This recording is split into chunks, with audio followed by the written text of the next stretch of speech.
আমাদের যে অ্যালামনাই আছে তাদেরকে এনগেজ করে আমরা অনেকগুলো কাজ এনেছি, কিন্তু বিশ্ববিদ্যালয় প্রশাসন পুরো সময় জুড়ে আমাদের সাথে বিভিন্নভাবে অসহযোগিতা করেছে। এখানে হাজারো সিন্ডিকেট, আমরা প্রত্যেকটা জায়গায় কাজ করতে গিয়ে অসহযোগিতার সম্মুখীন হয়েছে। আমি কিছু ইভিডেন্স আপনাদের সামনে নিয়ে এসেছি যেগুলো আপনাদের একটু জানা থাকা দরকার, এবং এগুলো আমরা আমাদের যে কাজগুলো হয়েছে এই ইভিডেন্সগুলো আমরা সাংবাদিক বন্ধুদের মাধ্যমে পুরো জাতির কাছে আমরা উন্মুক্ত করব।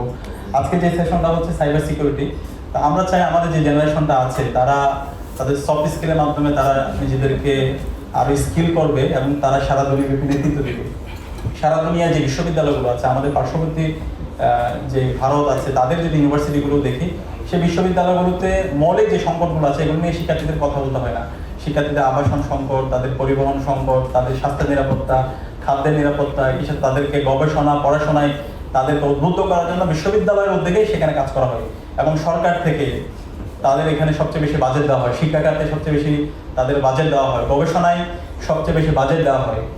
কিন্তু এটা আমাদের জন্য খুবই দুর্ভাগ্যের বিষয়। বাংলাদেশের আজকে স্বাধীনতার আমরা 55 বছর পার করছি, আমাদেরকে গবেষণা, আমাদের বিশ্ববিদ্যালয়গুলোতে বাজেট দেওয়া, শিক্ষার্থীদের আবাসন সংকট, তাদের পরিবহন সংকট, খাদ্যের নিরাপত্তা, স্বাস্থ্য নিরাপত্তা নিয়ে আমাদেরকে বারবার কথা বলতে হচ্ছে।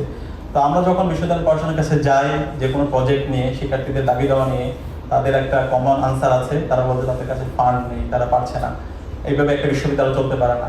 তো তখন আমরা যেটা করলাম, বিশ্ববিদ্যালয়ের যে সমৃদ্ধ অ্যালামনাই আছে, আমরা অ্যালামনাইদের কাছে গেলাম, এবং বিভিন্ন জায়গায় ঢাকা ইউনিভার্সিটির শিক্ষার্থীরা দেশের বাইরে বিভিন্ন ভালো ভালো জায়গায় আছে, আমরা তাদের কাছে গেলাম। অন্তর্বর্তীকালীন সরকারের যারা দায়িত্বশীল ছিল, উপদেষ্টা ছিল, আমরা তাদের কাছে গেলাম। তাদের সাথে গিয়ে আমরা অনেক পরিশ্রম করে অনেকগুলো তখন এমইও করেছিলাম এবং অনেকগুলো প্রজেক্ট আমরা নিয়ে এসেছিলাম। এর মধ্যে একটা প্রজেক্ট ছিল ঢাকা বিশ্ববিদ্যালয়ের প্রত্যেকটা হলে, ছাত্র এবং ছাত্রীদের প্রত্যেকটা হলে আমরা একটা করে কম্পিউটার ল্যাব স্থাপন করব, এবং কম্পিউটার ল্যাব স্থাপন করার জন্য পুরো প্রজেক্ট এমইও হয়েছিল, স্বাক্ষর হয়েছিল, এবং সেই ল্যাপটপগুলো, ডেস্কটপগুলো আমাদের প্রত্যেকটা হলে পৌঁছে যাওয়ার কথা, এবং আমরা রুমও প্রস্তুত করেছি।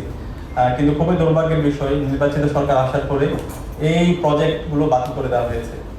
এই প্রজেক্টটা কি কোনো রাজনৈতিক দলের নাকি হচ্ছে কোনো ব্যক্তির? এটা তো শিক্ষার্থীদের, যে আমরা বলছি 21 শতাব্দীতে আমরা প্রযুক্তির মাধ্যমে সারা দুনিয়াকে আমরা নিজেদেরকে নেতৃত্ব দিব, সেটার জন্য তো আমাদের এই মৌলিক চাহিদাগুলো পূরণ করতে হবে।